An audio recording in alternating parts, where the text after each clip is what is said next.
Assalamualaikum warahmatullahi wabarakatuh. Halo semuanya, sebelumnya perkenalkan nama saya Andara Wahyu Padaniantama dengan NIM G0024-2019 dan dari kelompok A4. Di sini saya akan memaparkan genitaropetika dan reproduksi. Jadi di sini saya akan membahas di blok 2.1. Yang pertama itu ada ereksi dan ejakulasi. Mekanisme ereksi dan ejakulasi sendiri itu untuk yang mekanisme ereksi itu ada parasimpatis, sedangkan yang ejakulasi itu simpatis. Jadi dapat diingat ya, jika ereksi itu parasimpatis, jika ejakulasi itu simpatis. Ejakulasi sendiri itu dibagi jadi dua tahapan, ada emisi dan ejakulasi. Untuk emisi sendiri itu substansia ejakulasi dari OGM interna menuju ke uretra, ke ostium ductus ejaculatorius pada uretra pars prostatica. Sedangkan untuk yang ejakulasi itu substansia itu ejakulasinya keluar dari OE. Lalu kita masuk ke yang mekanisme ereksi. Di mekanisme ereksi sendiri, penis terkait dengan sistem saraf parasimpatis. Jadi udah disinggung di awal jika ereksi itu kan parasimpatis. Jadi mekanisme ereksi penis terkait dengan sistem saraf parasimpatis. Nah, rangsangan atau stimulus seksual akan diproses pada jaras supraspinal di area praoptik medial dan nukleus paraventricularis, di hipotalamus dan hipokampus yang merupakan pusat integrasi fungsi seksual dan ereksi. Impuls dari SSP atau hipotalamus dan hipokampus dibawa ke efektor melalui serabut parasimpatis segmen sakral 2-4 atau NIL, CLMS, S2 sampai S4. Sedangkan inhibisi ereksi dibawa oleh serabut saraf simpatis segmen lumbal 1-3 yaitu NIL, CLMS, L1 sampai L3 yaitu lumbal 1 sampai lumbal ketiga. Jadi kita masuk ke yang kedua yaitu ada mekanisme ejakulasi. Tapi sebelum kita masuk ke sana, kita akan balik lagi ke mekanisme ereksi terlebih dahulu. Nah, untuk mekanisme ereksinya sendiri itu rangsangan diterima oleh reseptor dan mengirimkan sinyal.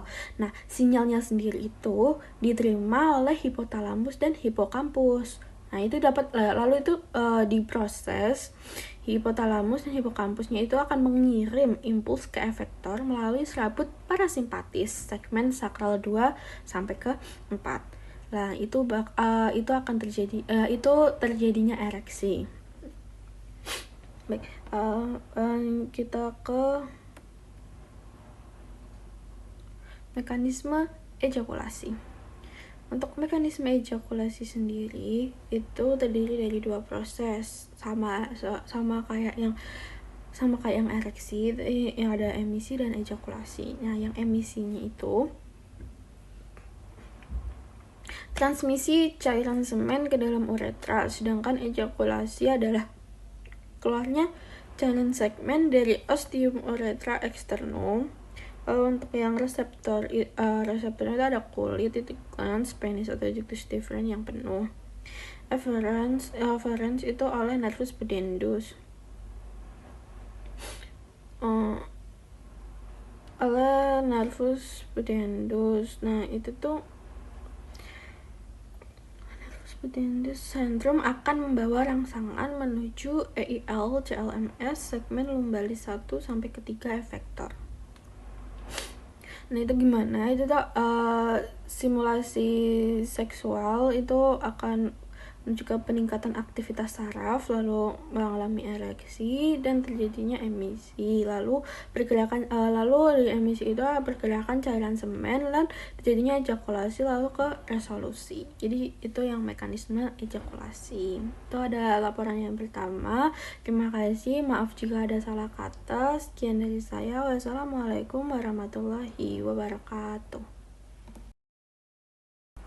Assalamualaikum warahmatullahi wabarakatuh. Selamat pagi semuanya. Sebelumnya Perkenalkan, nama saya Andara Wahid Pradanyantama dengan NIM G00242019 dari kelompok A4.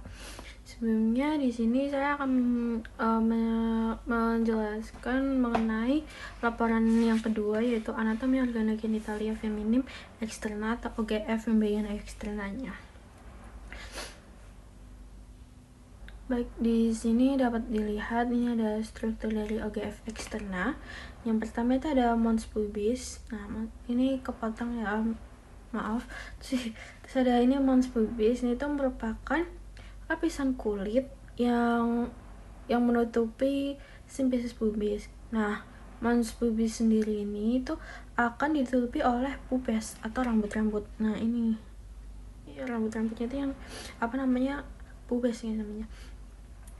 Lanjut yang kedua itu ada glans klitoris. Nah, di glans klitoris itu yang di bagian sini. Ini ada glans klitoris. Nah, yang bagian sini. Sebentar. Ini yang namanya glans klitoris.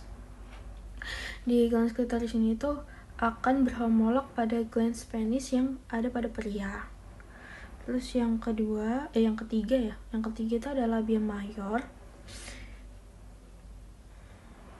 Ini labia major dan ini yang di sini. Di labia major sendiri itu ada dextra dan ada sinistra. Nah, itu akan bertemu pada commissura labiorum anterior dan commissura labiorum posterior. Itu yang labia major.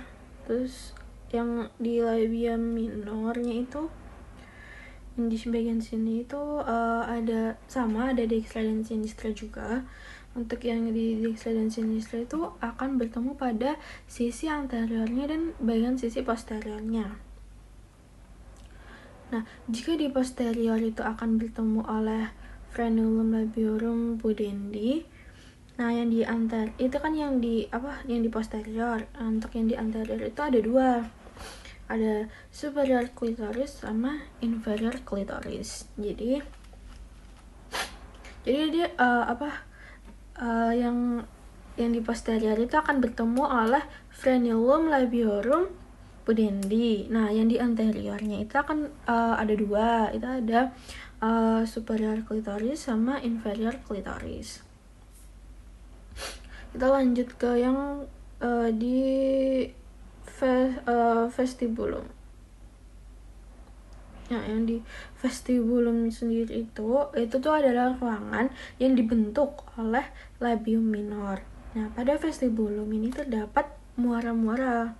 Nah, muara-muaranya itu tuh yang dari uretra. Yaitu ada ostium uretra externum dan ada ostium vaginae yang ditutupi oleh hymen atau kayak selaput gitu. Hymen itu selaput ya kan. Ya guys. Lalu yang keenam itu ada glandula vestibularis major. Itu yang bagian sini. Ini dia glandula vestibularis major.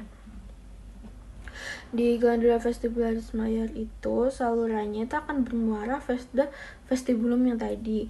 Nah, glandulanya itu dari vestibularis major akan berhomolog pada glandula bulbo urethralis yang ada pada pria. Nah, jadi segitu dulu anatomi organa genitalia feminim atau OGF eksterna. Sekian dari saya, maaf jika ada salah kata. Wassalamualaikum warahmatullahi wabarakatuh. Assalamualaikum warahmatullahi wabarakatuh. Halo semuanya, sebelumnya perkenalkan, nama saya Andara Wahid Pradanyantama dengan NIM G00242019 dari kelompok A4. Jadi di sini saya akan mulai menjelaskan mengenai anatomi ren atau ginjal beserta vaskularisasinya dan inervasinya. Nah, ini tuh laporan praktikum ketiga atau yang ketiga. Ini yang pertama kita masuk ke anatomi rennya terlebih dahulu. Nah, struktur anatomi ren ini ada struktur eksternanya. Nah, struktur eksternanya itu ada facies, yang kedua ada polus atau ekstremitas, yang ketiga ada margo. Yang facies itu ada anterior dan posterior. Untuk yang polus atau ekstremitas itu ada superior atau cranial, dan inferior itu atau caudals. Untuk margonya itu ada lateral, medial, yang itu tuh yang lateral itu bentuknya cembung, sedangkan yang medial itu bentuknya cekung. Nah, yang di medial itu namanya hius renalis, itu ada vena renalis itu yang di bagian anterior, yang arteri renalis itu yang di bagian medial, yang pelvis renalis itu yang ada di bagian posterior. Itu ada rongga yang di dalamnya itu meluas, namanya itu ada sinus renalis. Untuk strukturnya ya ini sama kayak yang sebelumnya. Ini ada ureternya di sini, terus ada hilum, ada renal cortex, terus ada medula renal, terus papilla, terus ada ini yang renal pyramid, ini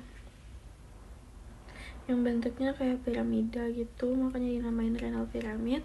Lalu lanjut ke vaskularisasinya. Nah, vaskularisasinya itu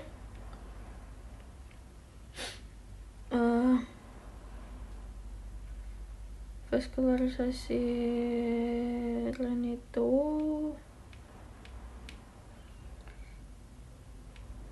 apa namanya, ini tuh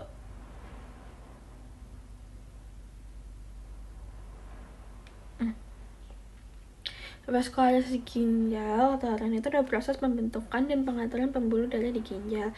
Nah, itu tuh penting untuk menyaring darah, mengatur tekanan darah, dan mempertahankan pH-nya.